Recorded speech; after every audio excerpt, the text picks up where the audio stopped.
There was a moment, just under 3 seconds long, that I can't stop replaying in my head.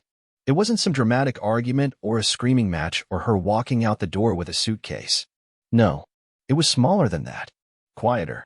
I reached across the center console of our car to rest my hand on hers, like I'd done 100 times before. We were at a red light.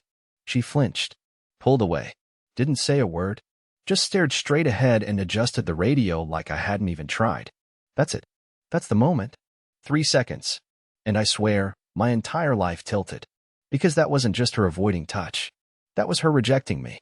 Not with a slap or a curse word, but with indifference. And what do you do when the person who used to melt into your arms now acts like your skin is made of needles? What do you do when your warmth becomes unwelcome? You disappear. Not in a blaze. Not out of revenge. But in silence. One forgotten interaction at a time. That night, I didn't say anything. I didn't ask what was wrong. I didn't press. I stared out the passenger window as we drove, pretending to admire streetlights I'd seen for 20 years. We got home, and I went to bed without brushing my teeth. She never asked why. Over the next few weeks, I stopped reaching. I stopped talking unless she started first. I stopped reminding her about her keys or grabbing her favorite almond milk or warming the towel rack before her showers. You'd think she'd notice. She didn't. Or maybe she did, but liked it better that way. Because somewhere along the way, I had become something to tolerate. The background noise to her more exciting life. A walking calendar reminder. A placeholder husband. I saw the shift in her eyes before I saw it anywhere else. That dull glaze people get when they're already thinking about someone else. I wasn't prepared for what came next. One Thursday, I got home from work early. I had this sharp, anxious feeling in my chest all day, like I had forgotten something important, but couldn't name what. I walked into the house and the energy was off. The air felt warmer than usual. There was a smell, musky, unfamiliar. I stood still. She was in the kitchen, humming, wearing one of my old shirts, something she hadn't done in months. "Hey," she said, cheerful. "You're home early." There was lipstick on the coffee mug. Bright red. A color she hadn't worn since 2021. Something about the scene, it was too normal. Forced. Like when a kid cleans their room so well you know they've hidden something. I said nothing. I nodded. Went upstairs. The shower was still fogged up. But she hadn't showered. The drain was clogged with dark hair. Her hair is light blonde. That's when I knew. There had been someone else. Not just emotionally. Not just texts. Physically. In our home. Recently. I sat on the edge of the tub. Not angry. Not crying. Just empty. I realized I hadn't touched her in weeks, and she hadn't noticed. I hadn't smiled in days, and neither had she. And that's when it really hit me. I didn't live here anymore. Not really. I just existed in the space between her real life. So that night, I turned off my phone. I packed one bag. I walked out while she was sleeping. No note. No confrontation. No warning. I removed myself. The man she didn't want to be touched by? He was gone. But I didn't expect what came after. I didn't expect her unraveling. The chaos. The voicemails. The one horrifying message from her sister that made everything crystal clear. She pulled away when I reached for her. So I vanished. What happened next still haunts me. I didn't sleep that first night. I checked into a cheap roadside in 27 miles away. Not because it was far, but because it was nowhere. One of those places with vending machines that only take exact change and curtains that smell like old cologne. The kind of place no one would think to look for someone like me, someone boring, someone ghostly. I laid on the bed, staring at the popcorn ceiling, watching the fan spin like time was circling above me, slowly mocking the years I had poured into a woman who now had someone else's sin on her skin. I kept telling myself I wasn't going to look at my phone. But by 4 a.m., curiosity got the better of me. No missed calls. One text from her. "Where are you? Did you go to the store or something?" That was it. No panic. No worry. Just confusion. I didn't answer. Around 10 a.m., another came in. "Okay. Are you playing some kind of passive-aggressive game right now? Because I'm not in the mood." Still, I said nothing. By the third message, she changed her tone. "You need to come back. We need to talk." But it wasn't what she said that struck me. It was the timestamp. 8:12 a.m. She had sent it over 2 hours before I saw it. But it had no follow-up. No urgency. Just another command, like I was still some appliance she could reboot. I stayed gone. That afternoon, I took a drive through a town I didn't know the name of. Got coffee at a gas station where no one smiled. I liked it better that way. No small talk. No fake interest. I didn't have to pretend to be anyone. The silence in my car felt like the first real thing I'd experienced in months. But by the evening of the second day, things shifted. Callie's fourth message came in. Halden, I'm really freaking out. Where are you? Then her sister messaged me. What is going on? Callie called crying and said you disappeared. Did something happen? I read the message again and again. Called crying. That woman hadn't cried in front of me in over a year. Not even when her uncle passed. Not even when she got fired from her first job during the pandemic. She used to say tears were manipulative, a tool people use when words fail. So if she cried now, it wasn't for me. It was for the consequences. The unraveling. I waited. The next day, I turned my phone on in the diner bathroom where I'd been washing my face with paper towels. 27 missed calls. 8 voicemails. 3 blocked numbers tried to reach me. Her sister again. Her coworker. One number I didn't recognize but had a voicemail attached. I listened to that one first. It was a man. Young. Calm. Arrogant. Hey. Halden, right? I think we need to talk. You and I. Man to man. You can't just leave things like this and expect her not to lose it. Callie's not doing great. She's been through a lot. And honestly, you leaving like this is kind of cruel. I don't want to get involved, but I think it's time you both grew up. I stood there, mouth dry, listening to his voice echo in the tiled bathroom. He called me cruel. He, the man who had been in my house, drinking from my cups, walking on my floors while I worked overtime shifts to keep the lights on, called me cruel. That was the moment I knew this was so much deeper than just infidelity. This wasn't just a one-time mistake or a heat-of-the-moment thing. This was planned. Casual. Rehearsed. There were no secrets anymore. Just performances. Scripts she and this stranger had written together while I made her dinner and folded her laundry. And yet, part of me still wondered what she was feeling. Why she cried. Whether she ever really wanted to love me again, or if this was all just damage control. Maybe she was afraid her perfect little illusion was cracking. But I didn't call back. I couldn't. Instead, I started writing down every detail I could remember from the last few months. Notes. Schedules. Changes in her behavior. I wrote like a man documenting a crime scene, not because I wanted revenge. No, I wasn't that kind of person, but because I needed to understand. I needed to see it clearly, because for so long, I had refused to. I spent 3 more days off the grid. In that time, I discovered something that made my blood run cold. Something about her job didn't add up.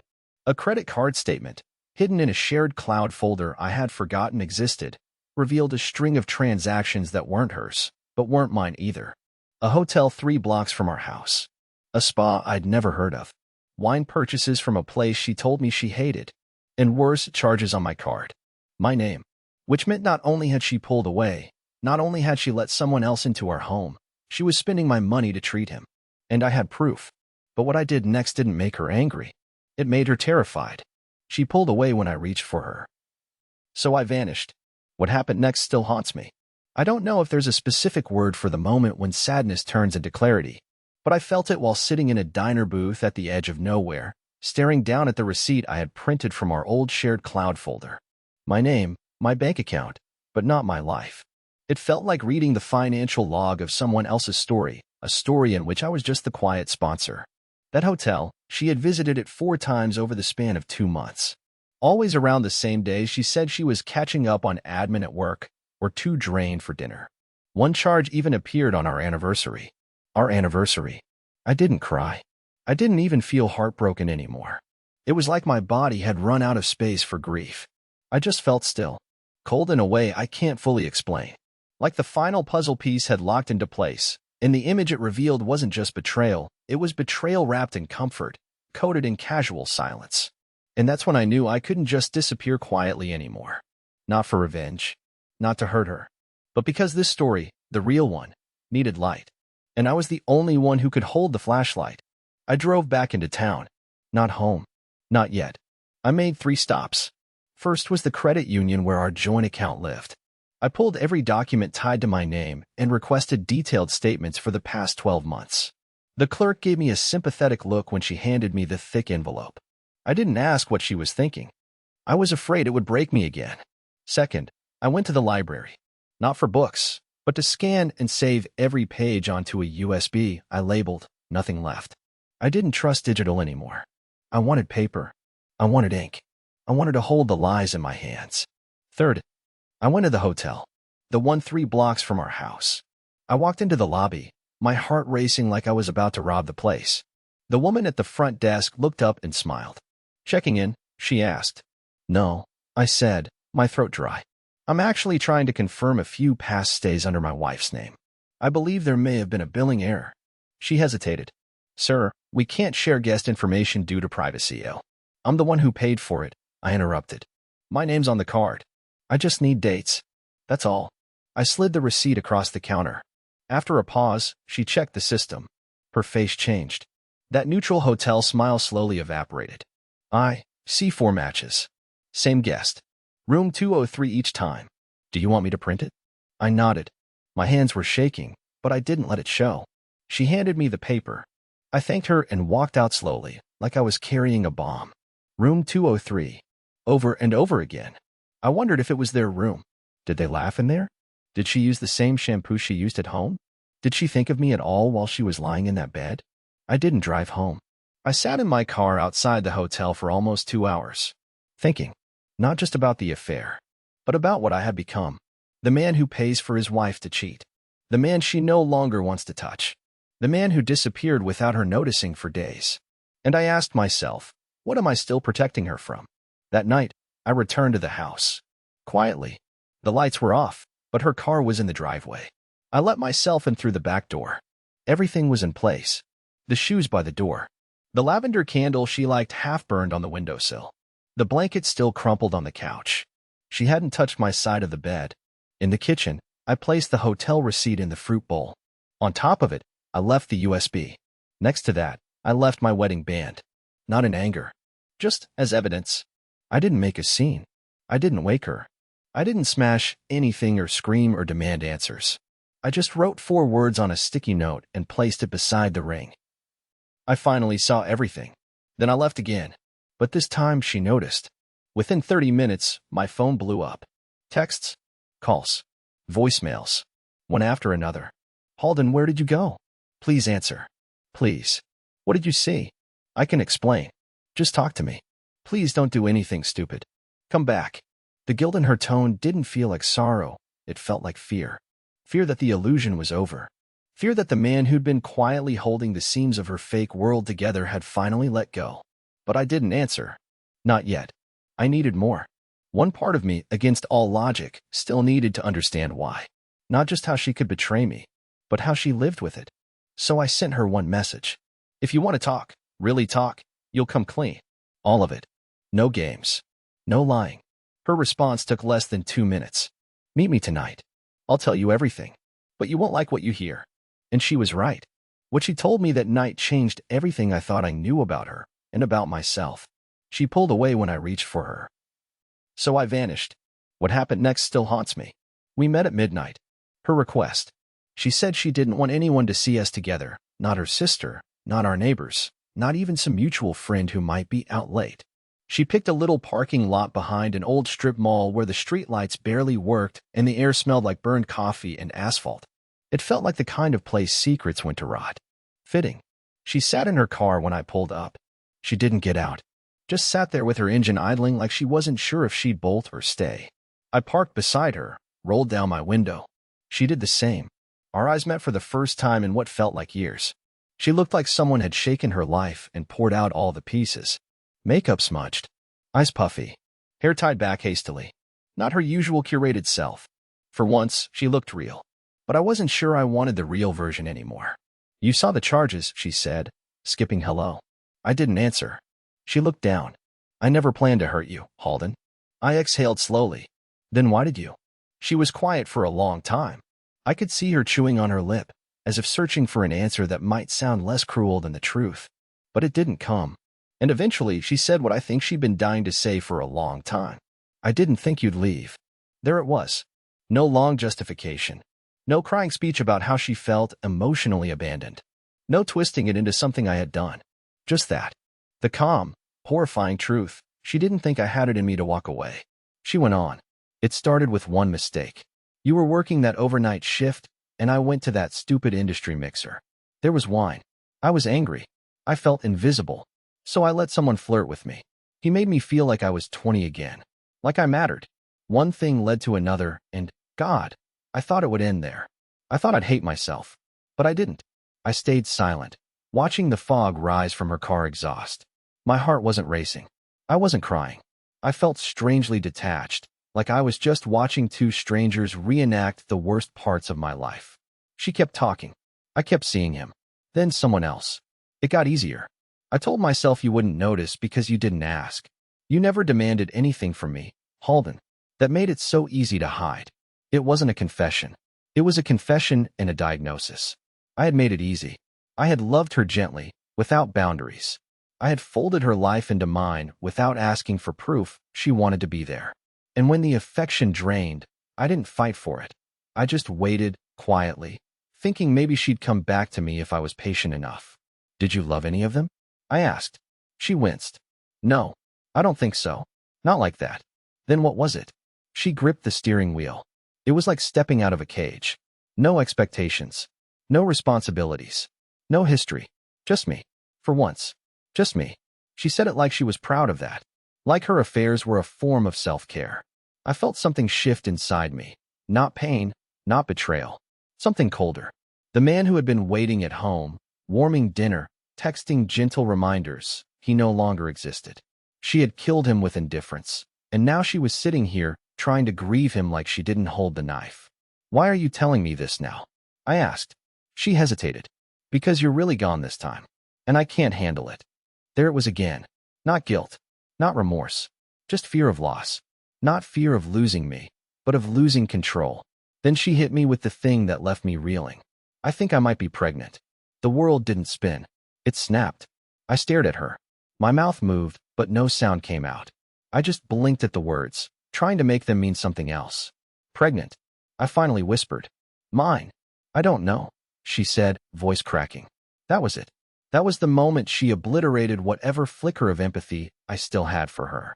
Because even in her destruction, she had been reckless, careless, willing to shatter any boundary.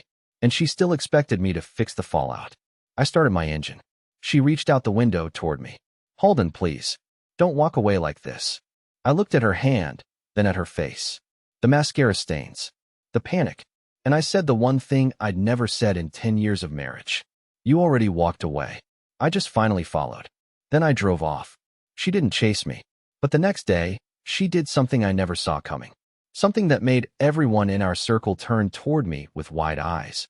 And her perfect life began to burn. She pulled away when I reached for her. So I vanished. What happened next still haunts me. The morning after that parking lot conversation, I expected silence. I expected her to curl back into herself, spin whatever lie she needed to tell others, and move on. That's who she had become. An escape artist, always a step ahead of the truth, slipping through fingers before consequences could close around her. But I was wrong. What she did instead was something I never predicted. And I still don't know if it was panic, narcissism, or some twisted performance aimed at rewriting the ending of our story. By 9 a.m., my phone began vibrating relentlessly. Not from her, but from mutual friends, old co-workers, even my cousin in Vermont I hadn't spoken to in a year. The messages all started the same. Is it true? What the hell is happening? Halden, are you okay? I didn't understand. I checked my socials, even though I rarely use them. And there it was, on her page, front and center. I never wanted to say this publicly, but I can't stay silent anymore. My husband, Halden, left me in the middle of the night after accusing me of things that aren't true. He's been struggling mentally, and I've been trying to help him hold it together. Now he's disappeared.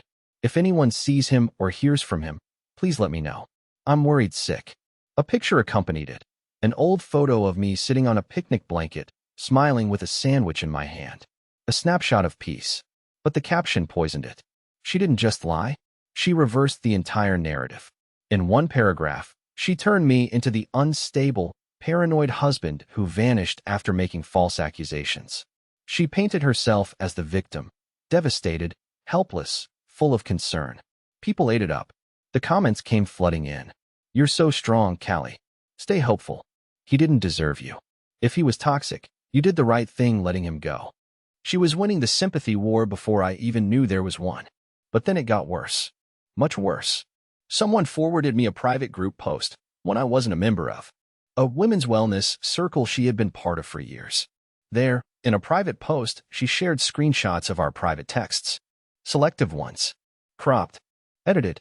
She claimed I had been emotionally manipulative, that I gaslit her constantly, and even accused me of abandoning her while she was possibly carrying our child. My stomach turned.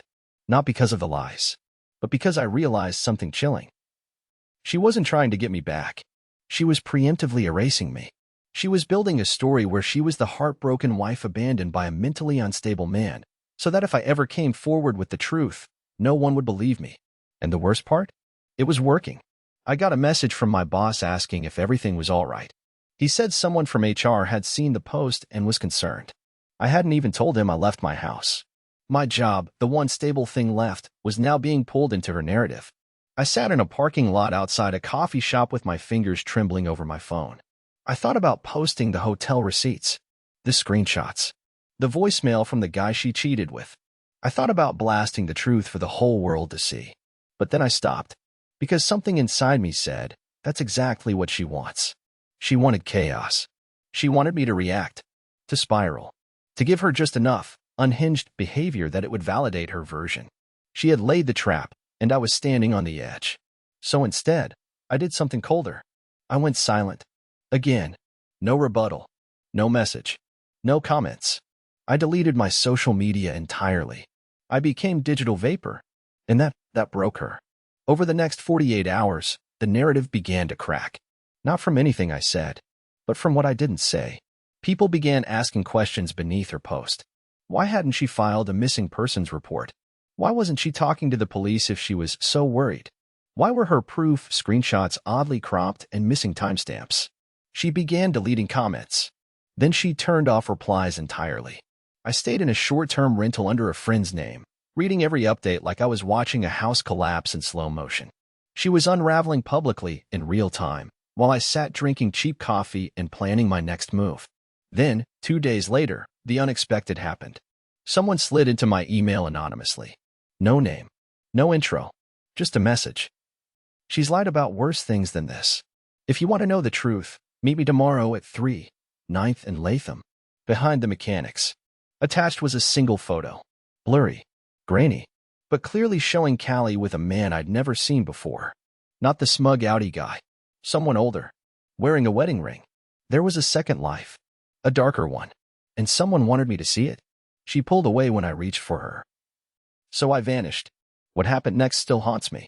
I didn't sleep the night before the meeting. I lay on the pull-out couch in that cramped short-term rental, surrounded by my own silence, the kind that doesn't soothe it suffocates. The kind of silence where you don't just hear your thoughts, you drown in them. I kept staring at the photo the anonymous sender had included in the email. The timestamp said it was taken 3 weeks ago. Callie, wearing the same red scarf she once claimed she lost at yoga, standing arm in arm with a man who had the posture of someone confident in his ownership. He wasn't young, gray in his beard, suit jacket slung lazily over one shoulder. He looked too casual with her, too familiar. They were at a rooftop bar, definitely not in our town. I had never seen her so comfortable with anyone, not even with me, not in recent years. And his wedding ring? That didn't escape me either. The irony, Callie hated men who couldn't commit. And here she was, the side dish to someone else's illusion of marriage. When I pulled up behind the mechanic's shop the next day, it was overcast. The kind of sky that presses down on you, heavy and full of bad omens. I parked under the metal awning and waited, tapping my fingers nervously against the steering wheel, thinking maybe I'd been tricked. Maybe this was some setup. Maybe she had sent the email herself to lure me into doing something stupid. But then I saw her. Not her. Someone else. A woman. Mid-30s. Dark hair in a tight bun. She looked over her shoulder before approaching, then slid into the passenger seat of my car like she'd done this kind of thing before. "You Halden?" she asked, curt. I nodded. "You sent the photo?" She nodded too, then passed me an envelope without another word. I opened it. Inside were 8 more photos. Some printed, some cut from a larger sheet. All of them showed Callie with that man, holding hands, exchanging what looked like gifts. One shot had them at a hotel lobby in Boston, another at an airport. The most recent showed them exiting a townhouse I didn't recognize. "Who is he?" I asked quietly. She looked at me, then sighed. "His name's Benton Carlisle, CEO of Rexton Media. Married. 2 kids. That townhouse? It's his company property. He keeps it furnished for client stays. That's where she goes. My stomach twisted. I work for his wife, the woman continued. She's been suspicious for a while. Saw Callie's name pop up in some travel receipts. Put me on the case. I blinked. Wait, you're a PI? Close enough. I leaned back, processing everything. So, she's not just cheating on me with some sleazy guy she met at a bar. She's, keeping a relationship going with a married CEO. Secret apartments, private flights. She's not just cheating, the woman said, flatly. She's part of his pattern. Your wife isn't his first, Halden. She's the current. And from what I can tell, she's starting to think she might be the last. What does that mean? The woman looked out the windshield. Means she's playing for keeps. She's not just cheating on you, she's positioning herself to replace his wife. She's thinking long-term. Money. Power. A new life. I felt nauseous. And then the final blow came. She reached into her bag and pulled out another envelope. This one sealed. She handed it to me but didn't say anything. I opened it slowly, hands shaking. Inside were bank statements. Mine. But not just mine. Statements from a second account. One I didn't know existed. Under my name. Linked to my social security number. That's not yours, is it? She asked, though her tone said she already knew. It wasn't. It had never been. But someone had opened it using my identity. And based on the transactions, restaurant tabs in cities I hadn't visited, boutique hotel charges, a damn jewelry purchase, someone had been using it to fund things I had never seen, never touched, never agreed to. She saw the horror in my eyes. Welcome to the bigger picture, she said quietly. She's not just cheating. She's laundering her escape through you. It all started to fit. The sudden urge to restructure our finances last year. The subtle pressure to sign here, just so we don't have any headaches later. The paper trail was clean because I was the trail. And if I hadn't vanished when I did, if I had stayed silent a few weeks longer, I would have been left holding a bag that didn't belong to me. But it wasn't just about fraud anymore. Or betrayal. It was about something else. It was about survival. Because the woman I married had built a future on my bones. And she wasn't going to let me walk away without consequence. That night, I did something I hadn't done in years. I called a lawyer. And what he told me made my skin crawl. She pulled away when I reached for her. So I vanished. What happened next still haunts me. I drove straight from the mechanic's lot to a small law office just outside of town, the kind of place with faded brick walls and a peeling gold-lettered sign that simply read, Holt and Associates. No glass skyscrapers. No marble floor. Just one lawyer and a secretary who looked like she'd been holding the building together with expired coffee and decades of quiet rage. The lawyer's name was Irwin. He had bags under his eyes and wore a tie that hadn't been fashionable since the Clinton administration. But the second I dropped the forged bank documents in front of him, his posture straightened like a man who'd just found the first crack in a long-sealed vault. Halden, he said, slowly flipping through the papers. I need you to be honest. Do you have any idea how long this account has existed under your name? No, I whispered. I didn't even know it was there until today. He clicked his tongue and leaned back, squinting like he was seeing 10 moves ahead on a chessboard. This is bad. Real bad. If this were to go unnoticed, if she shifted large funds or tied any illegal activity to this account, you'd be the one holding the match when it all burns down. That was the moment the air changed. Up until then, this had all felt like a deeply personal betrayal. A wife cheating. A relationship rotting from the inside. But now, it wasn't just emotional anymore. It was legal. It was criminal. And it was expertly engineered to collapse in my direction. You need to lock down your credit, alert the bank, and request a freeze on all joint financial activity immediately, Irwin continued. She may already be preparing to pull a move that'll leave you financially crippled. I don't think it's just about money anymore, I said quietly. No, he nodded. It's not. This is about leverage. About narrative. She's setting you up to be the villain. When the fallout happens, divorce, exposure, even public shame, she'll play the victim. You'll look like the lunatic who ran off, then got caught in a fraud scheme. It'll make everything she did disappear under your shadow. That was when I told him about the social media posts. The story she had spun. The way she flipped our reality and sold it to everyone we knew. The pregnancy claim. The mental health smear campaign. The messages from her affair partners, who all seemed to believe I was the threat. Irwin leaned forward. You said she claimed she was pregnant? Yes, I replied. She told me face to face. Said she wasn't sure if it was mine. He took a long breath through his nose, then scribbled something on his notepad. You need to demand a paternity test. Now, if she is pregnant, and she tries to claim financial support down the line, you'll need hard evidence. But I'll be honest with you, Halden, based on the way she's playing this, she might not even be pregnant. She may just be using that to freeze you in place, to keep you close, scared, confused. And it worked. Because even now, after everything, a part of me still wondered if I was being too harsh. If maybe I was the bad guy for vanishing. If maybe I should have tried harder, stayed longer, fought deeper. But then Owen said something I'll never forget. She doesn't want you back, Halden. She wants your position. She wants the legal right to bleed you clean. And the moment you stop being useful or dangerous, she will end you quietly, and no one will question it because she already laid the foundation. The room felt smaller. The lights brighter. I suddenly realized I'd been breathing in shallow little gulps. I need to do something, I said. He nodded. You will. And I'll help you. But not with fire. With clarity. With precision. For the first time in weeks, I felt like I had a foothold. A way forward. Not revenge. Just a way to make sure the truth had a paper trail, and that I wasn't left buried under hers. That night, I started writing everything down. Every moment. Every receipt. Every strange conversation from the past 6 months. I dug up call logs, tracked login histories, compiled screenshots. I created a personal timeline and synced it to everything I had collected. When I finished, it was 73 pages long. I printed it, bound it, labeled the cover. Timeline of disappearance, HH. It wasn't for court. Not yet. It was for me. To remind myself I wasn't losing my mind. To give myself something to hold when the lies got louder than the facts. And it was good that I did. Because the very next day, Callie made her final move. She filed for divorce. But not just that, she claimed abandonment, financial instability, emotional cruelty, and in the final paragraph, a restraining order request. I read the document 3 times, hands numb. She said I had vanished with intent to emotionally destabilize her. She said I had harassed her with coded messages and veiled threats. She even included screenshots of text exchanges I hadn't sent because they were doctored, fabricated.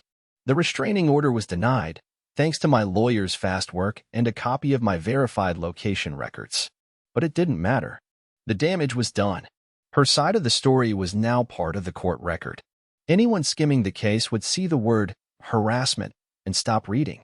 That night, I didn't cry. I didn't scream. I stared at the divorce petition and finally understood. She had never been scared I was unstable. She was scared I was waking up. She pulled away when I reached for her. So I vanished. What happened next still haunts me. The morning of the final hearing, I buttoned the same shirt I wore the day we got married. Not because I wanted to remember that day, but because I needed to remind myself that I had been that man. The man who once believed in love so deeply he handed someone his entire future, no questions asked. That man wasn't weak. He wasn't foolish. He was sincere. And that version of me deserved to be honored, not shamed. Courtrooms don't feel like movie scenes. They're fluorescent lit, uncomfortably cold, and somehow always smell like burnt coffee and printer ink. But what happened inside that room, it was cinematic. Because I didn't just come with a lawyer. I came with truth. 73 pages of documented patterns. Screenshots.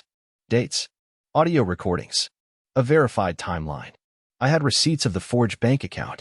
The photo evidence from the PI.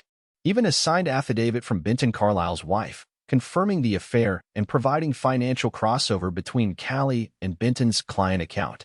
Everything was airtight. Callie came dressed for sympathy, subdued makeup, pastel blouse, no jewelry. Her face was stoic, but I noticed her eyes flicker when she realized who was sitting behind me. My cousin from Vermont, the same one she messaged asking if I was mentally unwell. He had come to support me. Quietly. Unshakably. And as the truth came out, methodically, respectfully, thoroughly, I watched her facade begin to crack. First in her tapping fingers, then her twitching mouth, and finally her collapsing silence. The judge didn't yell. No one cried. There was no dramatic outburst. But there was clarity. And in court, clarity is a weapon far more devastating than rage. The judge ruled in my favor. The divorce was granted on grounds of fraud and marital misconduct. The forged financial accounts were traced and shut down. She was ordered to repay damages over time. The paternity test she had tried to delay for weeks? Turned out she wasn't pregnant at all. She admitted, under oath, it was a lie meant to buy time. Her attempt to spin the narrative in her favor publicly didn't survive the courtroom. The legal truth now stood documented, indisputable, permanent, and accessible. As I stepped out into the sunlight, it didn't feel like victory. It felt like release. For the first time in years, I could breathe without flinching. I could walk without rehearsing excuses. I could simply exist without apologizing for someone else's cruelty. In the weeks that followed, she vanished from my world. Her posts disappeared. Mutual friends stopped asking questions. A few of them reached out privately, offering awkward apologies and quiet support. I didn't hold grudges. I didn't need to. The truth did the work for me. I moved out of the city, took a job in a small-town library handling archives. It's quiet, slow, and no one knows my name when I walk to the corner cafe. And I like it that way.